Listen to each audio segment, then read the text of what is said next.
Good afternoon everyone.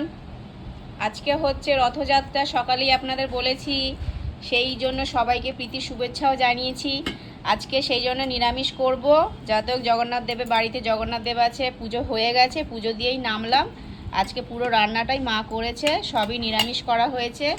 এই যে দেখুন, এখানে গরম ভাত, গরম ভাত বলবো না, ভাতটা একটু ঠান্ডাই হয়ে গেছে অনেকক্ষণ, তাও হালকা গরম আছে। এদিকে হচ্ছে আলু ভাতে মেখেছে, এই যে শুকনো লঙ্কা দিয়ে, শুকনো লঙ্কা আর সর্ষের তেল দিয়ে মেখেছে। আজকে নিরামিষ যেহেতু পেঁয়াজ দেয়নি। এদিকে লাউ পাতা সেদ্ধ করে বাটা হয়েছে শুকনো লঙ্কা আর কালো জিরে দিয়ে। আর এদিকে হচ্ছে পটল ভাজা হয়েছে। আর এদিকে এটা মটরের ডাল আর অল্প আলু ভাজা হয়েছে, যাতে মেয়ে একটু আলু ভাজা খাবে বলেছে, তাই জন্য আলু ভাজা ভেজেছে। এই হচ্ছে আজকে আমাদের দুপুরে নিরামিষ রান্না।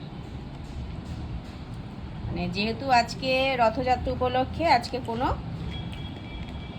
মাছ মাংস কিছু ডিম কিছু হয়নি। এই দুপুরের আজকে মেনু। তাহলে আপনাদের মেনুতে কি কি ছিল একটু কমেন্ট করে জানান। আমি তো জানাই, আপনারা কিছুই জানান না, আবার বলবেন আমি একটু বেশি কথা বলি। না না, তাহলে বেশি কথা বলবো না, 3টে বেজে গেছে, এবার খেতে বসে যাই ঝটফট করে, আবার বিকেলে তো বেরোতে হবে। তাহলে টাটা।